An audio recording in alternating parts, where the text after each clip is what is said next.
Thanks for joining me again for another Masterclass. My name is Evan Radisik. I'm the Managing Director of the Cloud Software Association. Today, we have with us Robin Seidner. She was actually a Director of Partnership at Salesforce for over almost 10 years.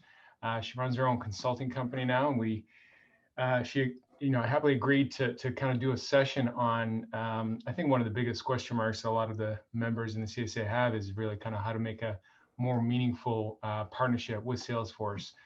It can be difficult, and she's got quite a few kind of tactics that she's seen over the decade that she was at Salesforce, working with partners on what works, like what strategies actually work, where you should focus your time, and much more. So I won't really get into it. I'm going to pass it over to Robin.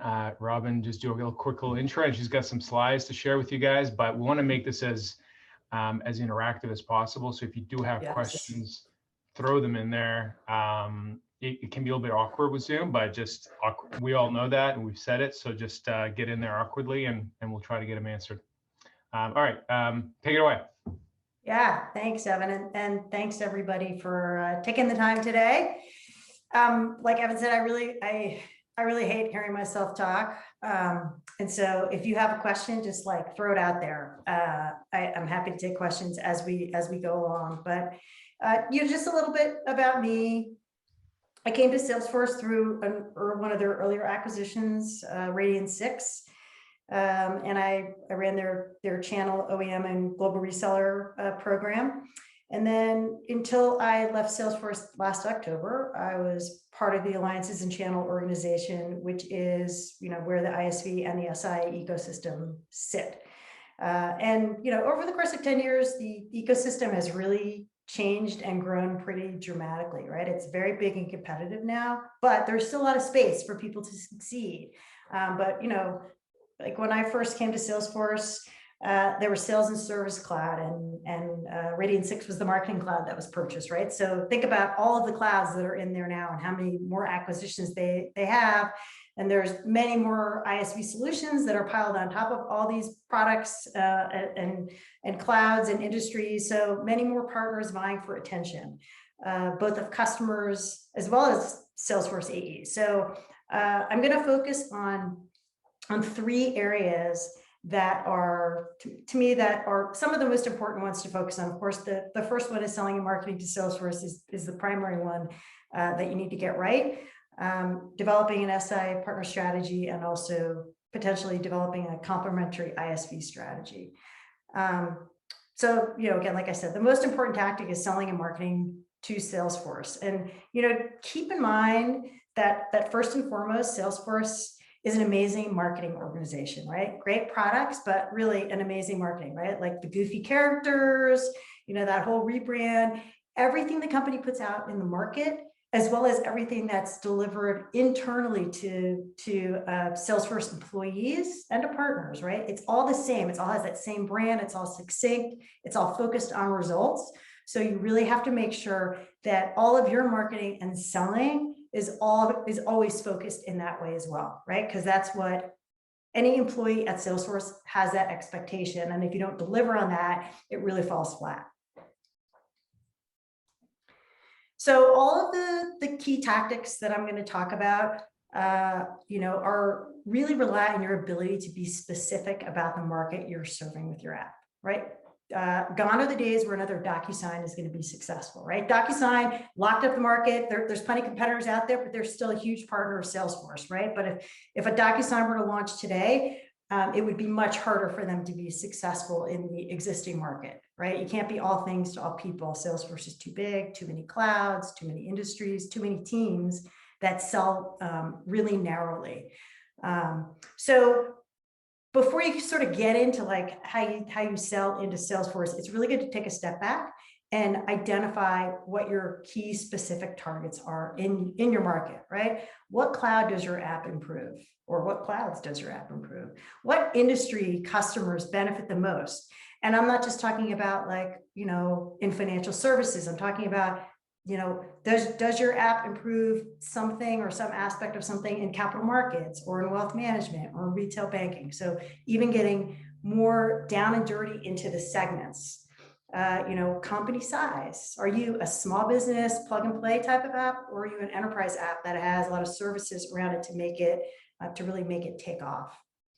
Who benefits from your app? Who are the buyer personas? And what is the key benefit to a customer? How does it make Salesforce better? How does it make their work better, reduce churn, create faster sales, all those things?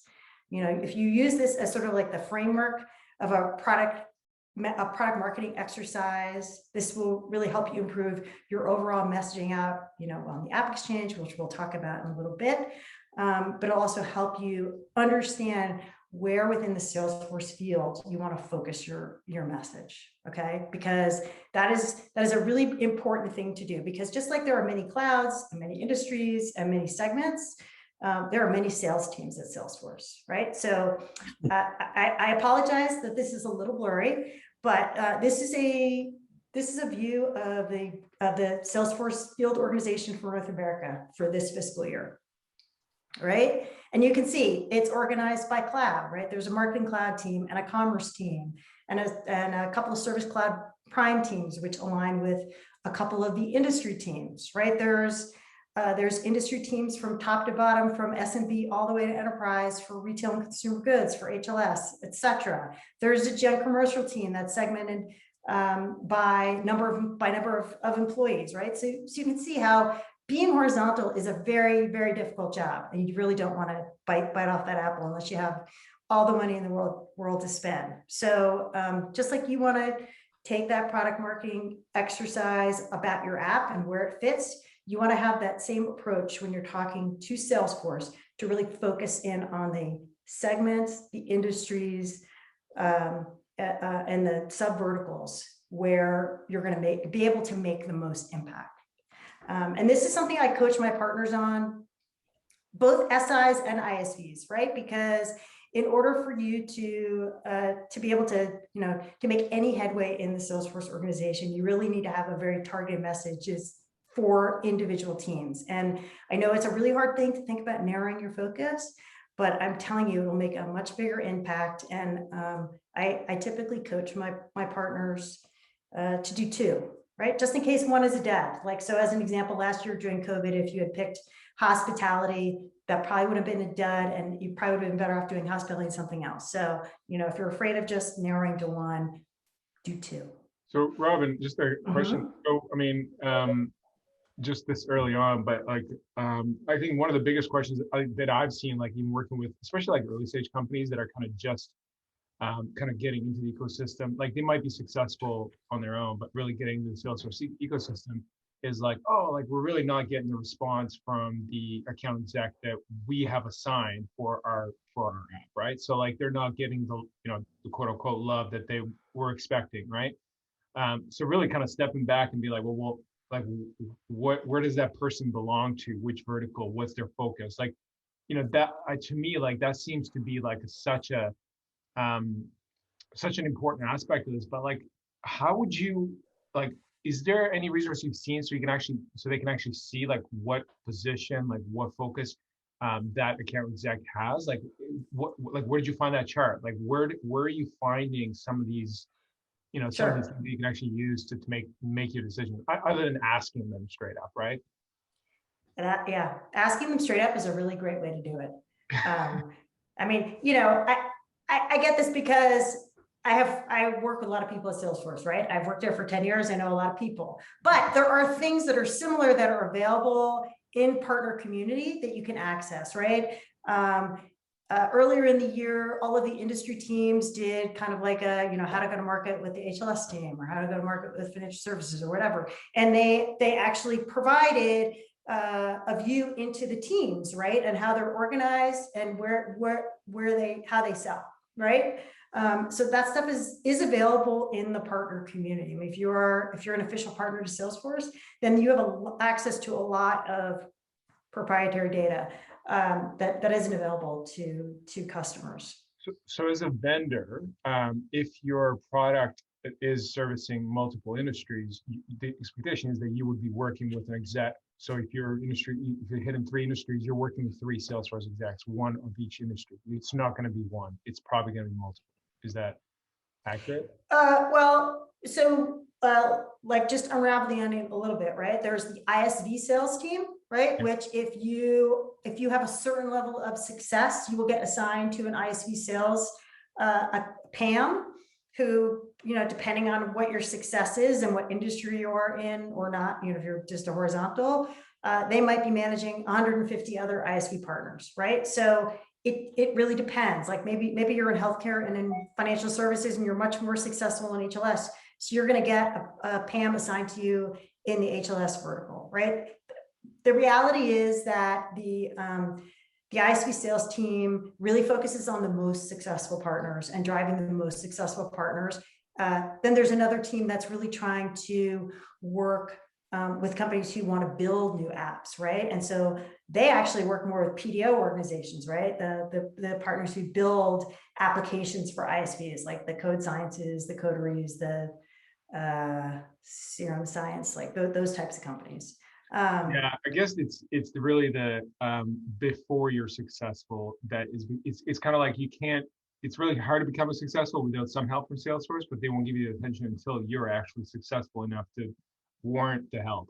So it's this like kind of catch-22 that happens a lot. So that's why I'm asking kind of like at Sure. an earlier stage where you're not really generating the revenue through that app to justify a kind of dedicated attention and resource. What is some of those? You're queuing up my next talk track really well, Great, so I appreciate excellent. that. Okay, cool. I realized I was like, I'm asking a question like way too early. No, it's good. It's good. It's a reinforcing factor. So you picked out which teams make the most sense for you or team, right? You got the right field target. So what are the things that matter the most? And just like in terms of what Evan said, right? Like the whole idea is you want to get in with like an AE and make them successful, right? So you don't necessarily want to tell them the story about like, how your app makes Sales Club better or whatever. Like that's a peripheral message and they'll be able to see that. But they're AEs, right? They want to close. They want to close their ACV. They want to get quota retirement, right? So you want to make sure that you focus your message on what matters most to AEs and RVPs, right? Closing deals, retiring quota. Salesforce is very high quotas. And so focus on these 5 things. And I would say of those 5 things that are up there, 2 of them are the most important, right? How do you de-risk a deal competitively? Like if you can do that across any of the industries or any of the segments, that puts you in an extremely good position. You have to be able to show how you do that, right? And then how can you accelerate deal closure is also a very, very good one, right? Especially in the enterprise space, where deals can take whatever, 9 to 18 months to close, right? How does your product help accelerate that deal closure? Those are the top 2. But again, any of these tactics, as long as you can showcase how you do that to AEs, are a really important differentiator that help you stand out from the rest of the pack. One thing I just want to mention, the PNR versus ACV. So PNR, for those of you who don't know, PNR is the percentage of net revenue. That's the 15% that you pay to Salesforce when somebody buys your app on the App Exchange. So when an AE gets that 15%, that's what they get paid when your product is included in their deal. But for any Salesforce product, they get 100% quota retirement, right? So while the PNR on an expensive app might be high, if you're working in the enterprise space where your 15% is a small part of a 7-figure deal, you need a more compelling reason for them to go to market with you and to pay attention to you than that 15%, right? Because it's just like it's a rounding error in their quota relief, right? So knowing how to set up, net new license deals for them, upgrades, de-risking a deal, all of those things are really the key messages that will get you further with the field. Okay, so how do you deliver that message and how do you treat these teams, right? A's and teams, account teams, they're your prospects, right? Because they're opening up new opportunities for you. So treat them just like you would treat a prospect a customer or, prospect out there, right? And remember, like just how I got that chart, everyone's like, how did you get that chart? Well, Salesforce is a tribal culture. You build trust with people and you have that trust, right? So the more you make people successful, the more you'll expand your reach, right? So you want to nurture those relationships just like you would a prospect, right? Create a whole aspect of your CRM that's all about AEs and RVPs and SEs at Salesforce, right? Because they can open new opportunities for you that you can't get on your own. Okay, so, again, marketing to them based on their team account profile. Also, the most successful ISVs have aligned their sales organization the same way I showed you, right? They align by segment, they align by industry and by industry subsegment, they align by cloud, all those types of things. And it just helps your sales team focus as well. Focus on your joint win stories. Okay, so when you're marketing to customers, you're marketing to them about use cases and customer successes and all that stuff. AEs want to know how you made another AE successful, right? So tell the story of how your app was instrumental in closing a deal or securing an upgrade or expanding into another cloud, right? So, I've seen stories like how XYZ app helped Jane Smith close 150K net new logo compete against Microsoft. That is a very compelling conversation and a very compelling thing to send out to an AE, right? So for that AE to understand where you can drive value. Because as we discussed earlier, the Salesforce ISV sales team really won't pay attention to you until you hit some level of critical mass in a piece of the business, right? And so until you get to that point, you've got to fight for that spot. And the way to do that is to do this focused selling to Salesforce. So follow the equation. I tell this to my partners. I told this to my partners when I was at Salesforce. You make one AE successful. You make a request. You ask to be introduced to another AE on the same team who has trying to solve similar problems. First, they have similar customers, right? They're on the same team. You make people on the same team successful. You get into the RVP level. Then you get introduced to the whole team. Then you make that RVP successful. You get introduced to another RVP, et cetera, on up. And this is not like a one and done type of scenario because Salesforce cycles through a lot of salespeople. I don't know the stats for the upper level AEs, but I know in the SMB market, there is a 40% turnover in AEs every year at Salesforce, right? So if you're looking to get into the SMB market, you're dealing with AEs who know very little about the product. They know even less about the industry. They need your help in selling, right? And you're going to constantly be having to re-educate people. So don't think this is a one and done exercise. This is an ongoing exercise. All right. So any questions about the selling into Salesforce piece of it?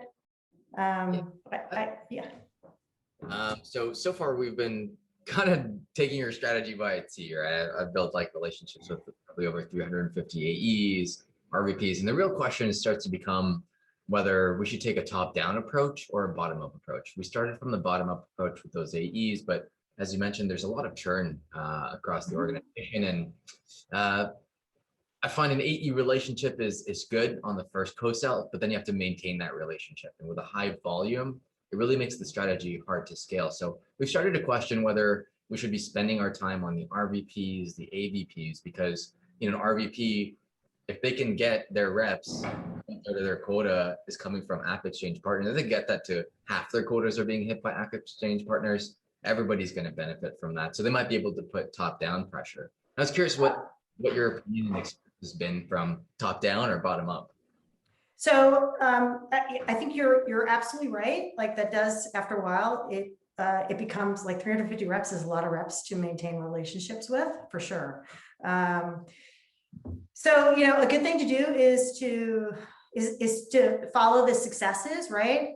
I'm sure some of the AEs that you've been working with for a long time have been promoted, right, to RVP or sales manager or even AVP, right? And I 100% think you should maintain those relationships. And if you're making teams successful, then doing a top-down approach also works. But I wouldn't throw one out with the other, right? Like definitely, have that executive peer-to-peer relationship with RVPs and AVPs, and deliver sales plays around what they're trying to accomplish, right? There are SPIF programs every quarter. There are clouds they're trying to sell every quarter. There are whatever add-ons they're trying to sell every quarter, right? Find out what those are, and if there's a fit with your with what it is that you sell, and can you build that into a sales play or around a SPIF program that's happening this quarter, right? I mean, I think kudos to you for having done that with all those AEs. But yes,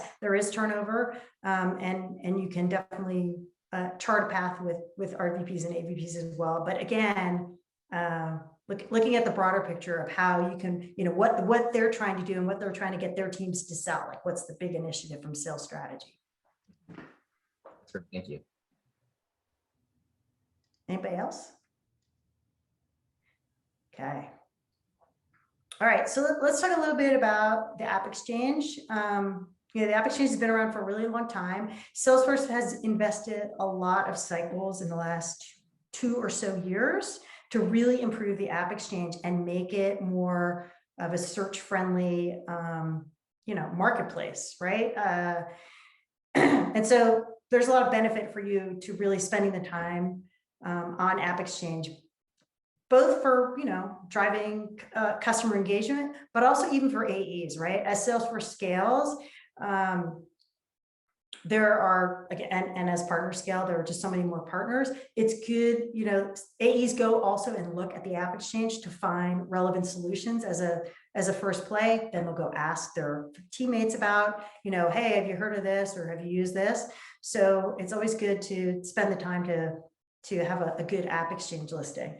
The ranking on App Exchange is really helped by the same types of things as your website is in Google, right? Succinct messaging that includes all of your SEO keywords, but also customer reviews are really important, and it actually affects where you appear in the search. So if somebody has filters that they've put together that they've narrowed, the more customer reviews that you have and the better reviews that you have, the higher your ranking will be there. So I definitely would spend time and effort with your team in securing those customer reviews.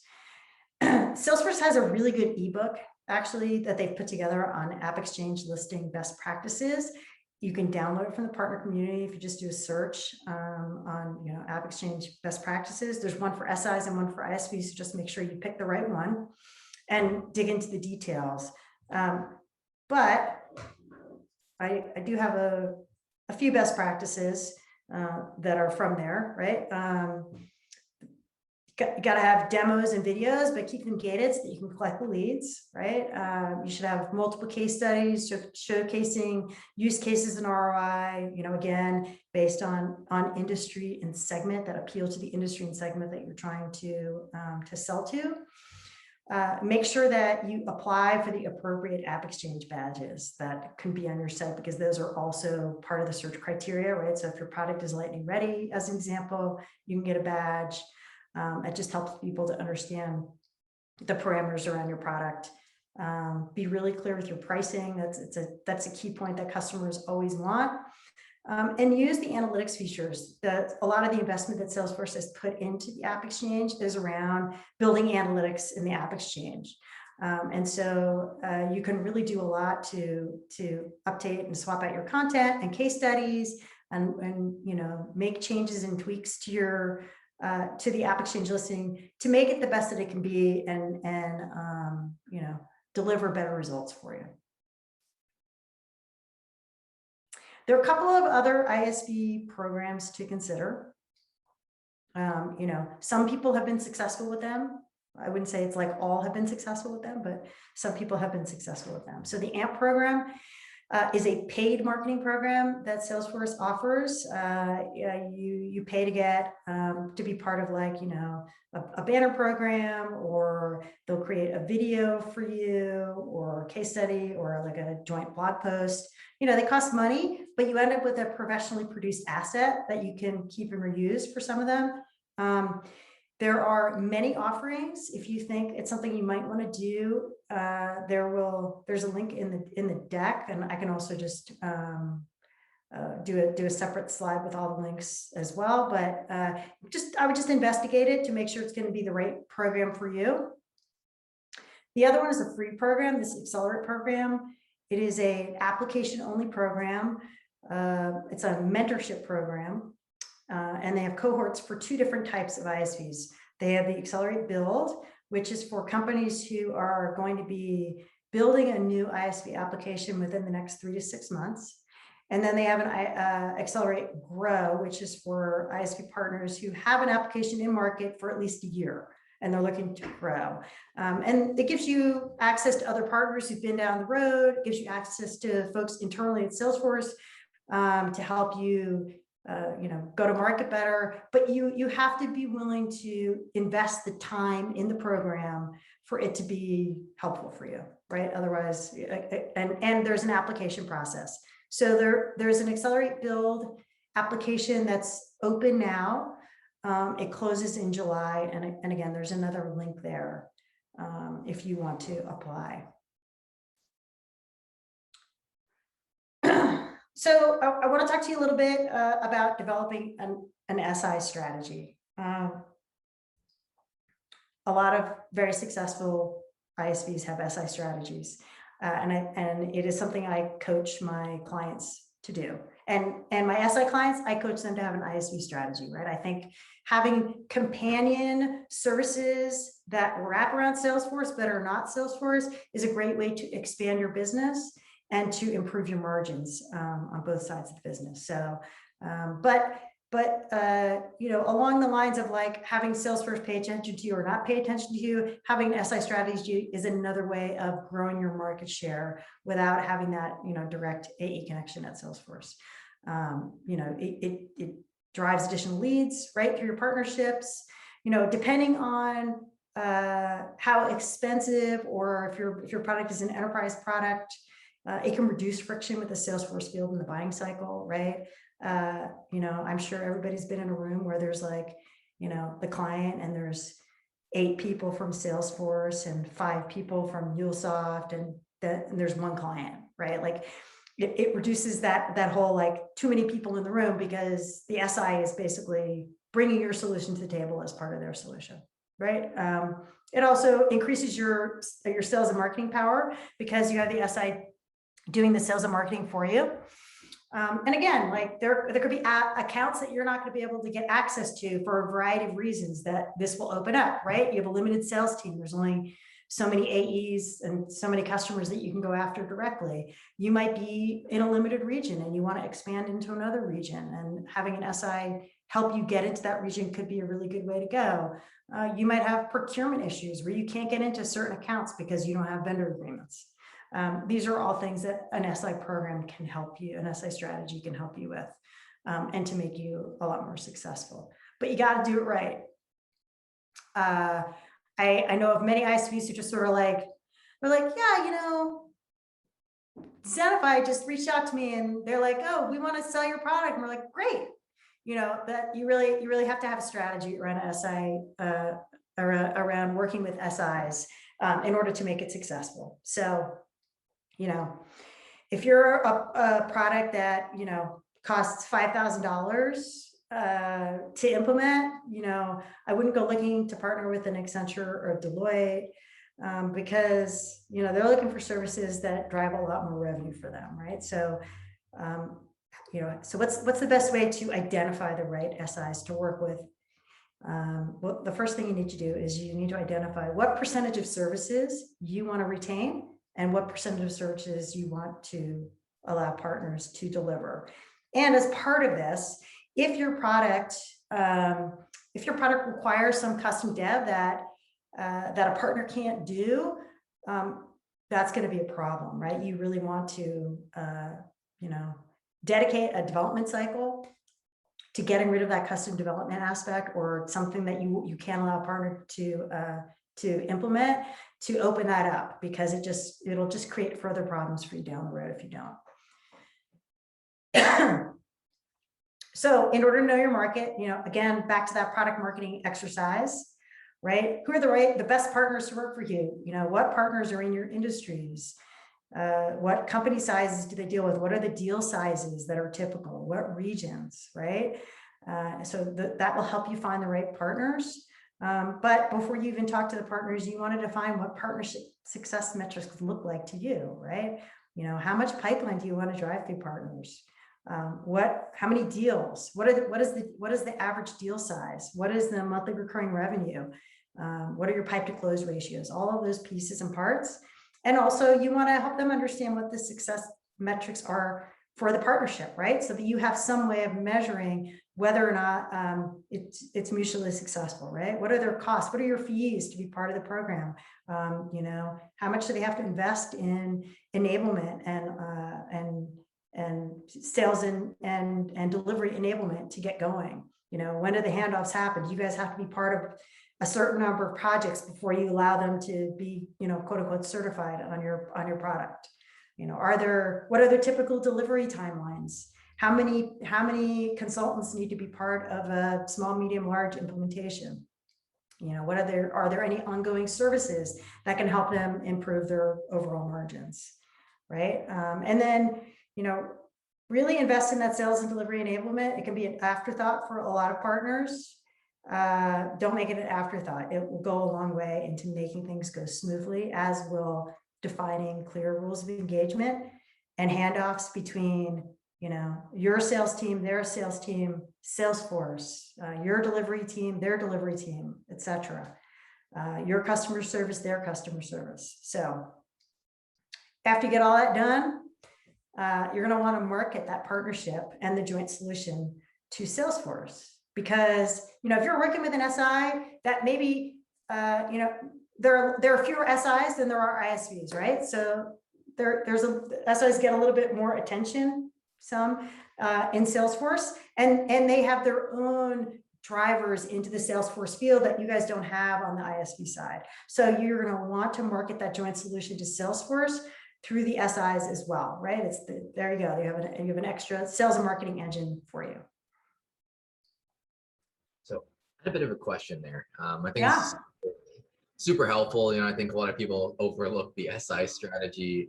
But one of the things that you brought up is like, what percentage of your services? And I was curious, obviously, I find it's really tough, right? When Accenture or Deloitte are, looking for $5 million for a services contract because they want the 5X on $1 million Salesforce product. What would you recommend from a percentage level or revenue size? First on the AE side, right? SB AEs, maybe they care about a 3K ACV deal. Enterprise AEs, they probably won't care if that account is worth $50 million, right? So do you have an internal gut feeling on what is a good baseline for on the AE side, like an ACV number, and also from a services side, what might be good to consider from the SI side as well?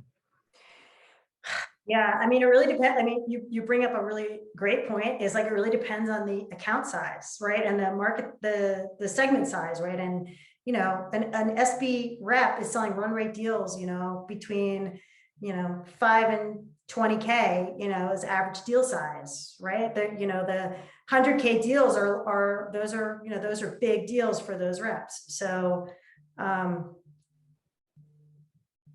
yeah.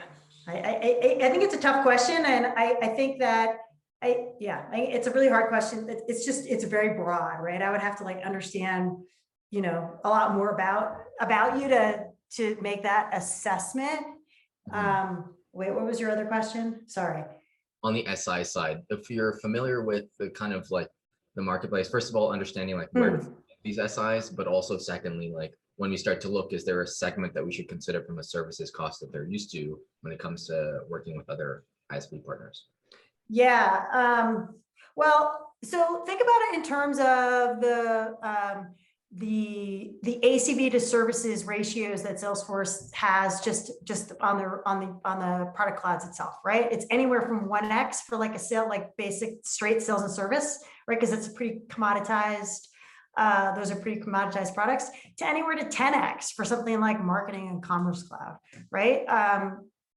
So, if your product makes Sales and Service Cloud better or stronger, faster, whatever, maybe improving that margin, right? Maybe it's 2x, and, building it up to 2x or 3x. Like that's a compelling margin difference in those areas, right?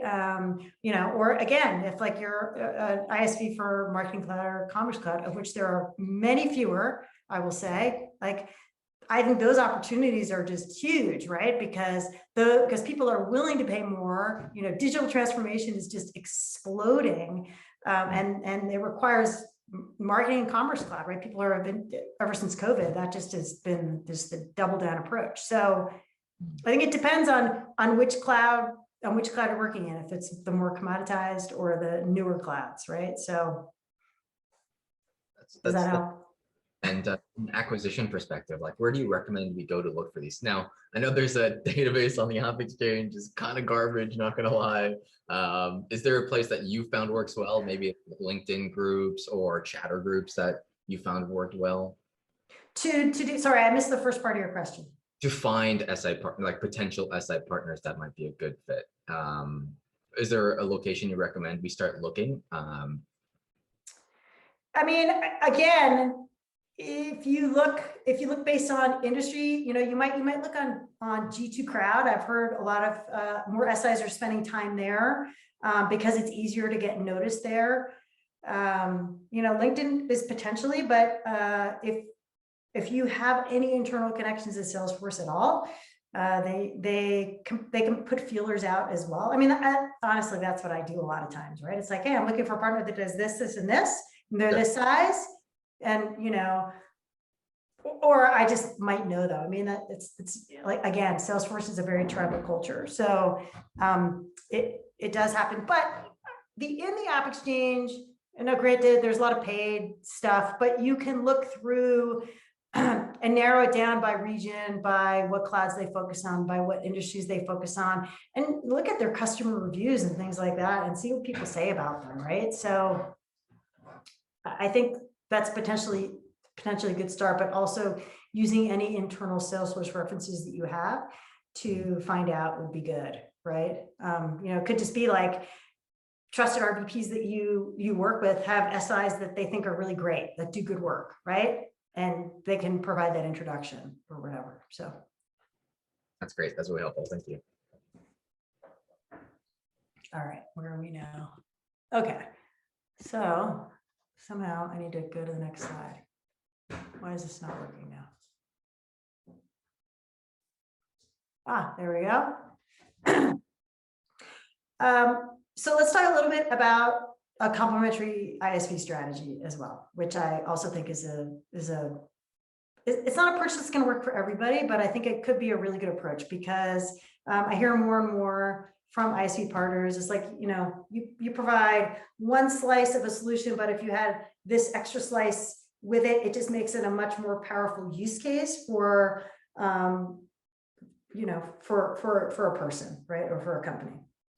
So, again, if you're focusing on a narrower strategy, sub industry, market segment, cloud, whatever, the way to open up other opportunities is to partner with other ISVs.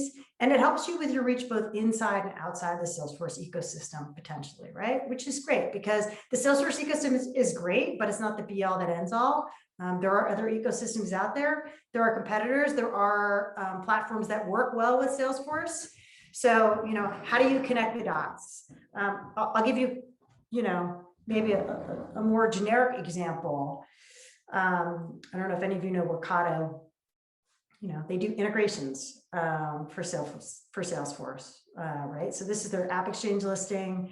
But if you go to their website, right, they have all of these things that you can plug into, right? So, including some big competitors of Salesforce like ServiceNow and HubSpot, right? So how do you take advantage of that to make your application that much stronger in terms of retaining Salesforce customers and or bringing new people into the Salesforce fold because they can plug in ServiceNow or NetSuite or Marketo or whatever and not have to re-platform to the Salesforce version, right, of Marketing Cloud or Service Cloud.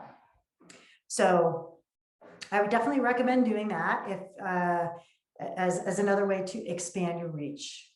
And just to give you a sense of where Salesforce is looking at the ISV market, right? So you can understand why this narrow focus is so important. So this slide that I have up from here is from Salesforce's Q4 investor relations packet presentation, right? You can go to Salesforce's investor relations section and download the full deck yourself. Super interesting. I actually review it with all of my clients because it really gives you an idea of where Salesforce is investing in the future, right? And a large part of what the conversation was around this was about investing in industries. And this particular slide talks about investing in industry, in ISV and the App Exchange, right? Because the more that Salesforce has grown, like there used to be the focus of like, oh, if we get customers on more than one cloud, that reduces customer attrition, right? Or if we go with more enterprise customers, that reduces customer attrition. Well, the number one thing that reduces customer attrition for Salesforce is industry alignment. And so there's a real interest in driving ISVs to help create that differentiation in industry, because there's only so many things, there's only so many ways that you can modify Sales Cloud to make it a financial services cloud, right? Like it's like, data object, different object models and stuff like that. But the solutions are really on the ISVs to create. And so, looking at this slide, there's a lot of opportunity in the industries, less so in places where you would see like the horizontals, like the DocuSigns and the Congas of the world, right? But way more. I mean, the fact that Salesforce considers minimal coverage in financial services, even though nCino, which is listed in there, is like one of the top performing ISVs, is pretty amazing, right? They just these boxes indicate total addressable market, right? And so keep this in mind when you're building apps and when you're trying to focus your app that might be a horizontal play. And how can you focus it on any of these industries? Like that might be another way to do the complementary ISV approach, right? Is your solution makes an nCino better in some way, right? So how do you build that in together? Just as an example. So it's just another good way to think about it. And it's almost like Salesforce knew I was doing this today because this came across my desk today. So Salesforce Industry Teams is doing a sales enablement webinar on July 1st, right? To help ISVs market into the industry verticals, right? So I would definitely recommend that if this is something that's interesting to you, that you sign up to do. It's going to be there. The ISV industry team is going to be on. They're going to talk about what Salesforce AEs want to hear and what do's and don'ts of sales enablement, right? So I think it could be really important, and it just also shows you how much they're sort of doubling down in this approach. So that's all I got. That's it. Yeah, I know, Yeah, right? yeah. Yeah. There's so much there. Like I was just talking to Samir before this, and I was thinking, my God, I would have paid you like 10K just to come in and talk to my sales and marketing team like 4 years ago.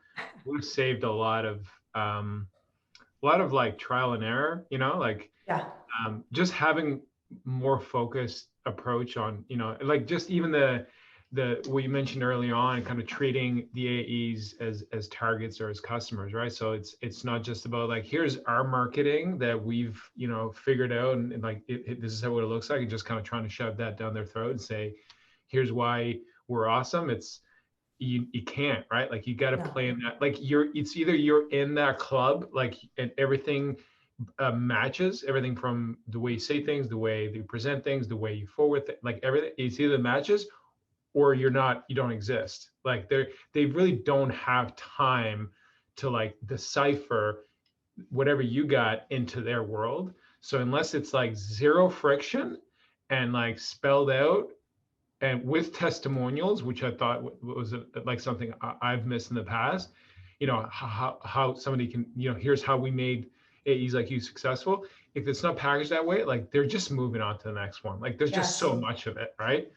And you don't have a lot of opportunities to do it right. Like it's really best to do it right the first time. I mean, and it's unfortunate, but it's really true. I mean, fortunately, Salesforce has a lot of attrition with their AEs, so you can try to get the next round of AEs that come in, but still, it definitely helps to it just goes a long way to be more focused. So. Yeah, I mean, you can create a kind of a workflow around it. Like, yes, there is a lot of churn, but it shouldn't be a heavy lift in the beginning. Like, it would be a heavy lift in the beginning for sure. And I'd love to take your take on it there, Elijah. But creating something that works and then just creating kind of a repeatable process around it. It's like, yeah, there's churn, but like, okay, we know we got to walk through these 5 steps for this AE. Boom, let's go. Like, let's do it, and then rinse and repeat, rinse and repeat. And it's just part of the doing business, right? Yeah. But yeah, it can be a little bit challenging for sure with that churn. Yeah.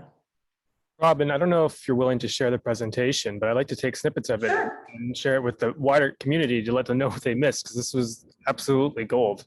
And I think everyone that has Salesforce channel would have benefited when just watching this talk for the entire year. They like have all their questions answered. So yeah, no problem. We try to, like the same way as you would kind of repurpose your marketing material into the Salesforce ecosystem, so that when they're looking at it, it just makes sense. That's what they're ingesting. That's kind of what we tried to do within CSA. It's like, but the problem is that there's like so many different industry, and so when they look at one thing, it's like, okay, like I've got the hour, but I think what the presentation and the information that's in this, we could probably do several. Like there's so much incredible information in here that I know for a fact there's at least 600 or 700 different companies that have asked variations of this within our network, right? And they do come up like time and time again. So I know this is only an hour, but I think you covered a lot, so that's great. Does anybody have any other questions? There's a hand up.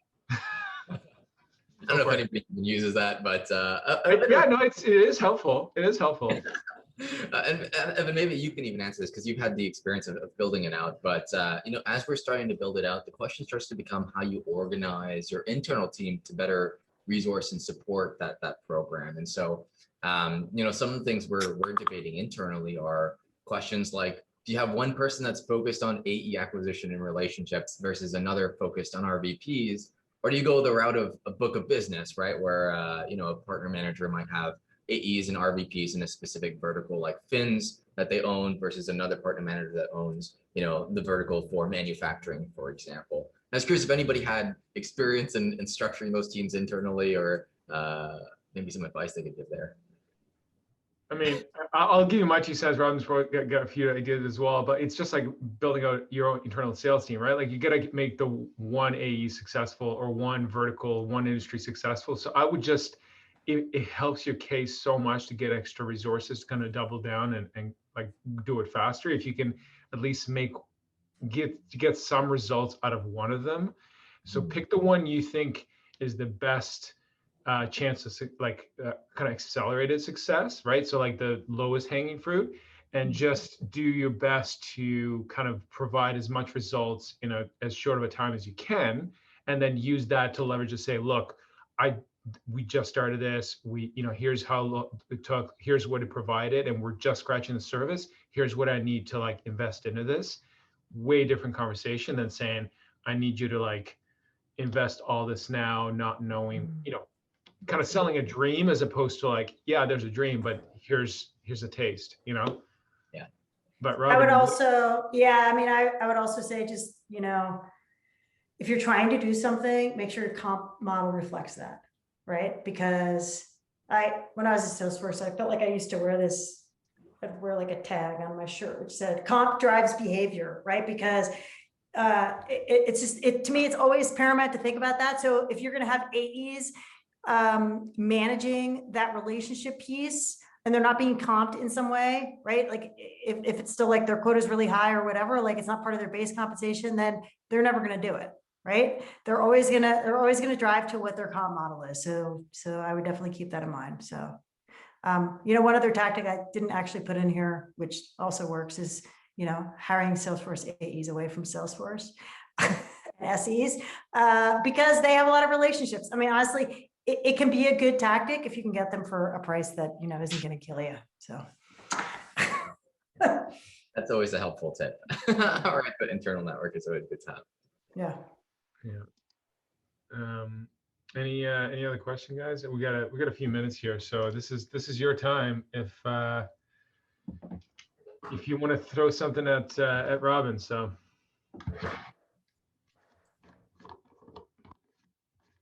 Or is it one of those instances when there's like too many questions to pick one?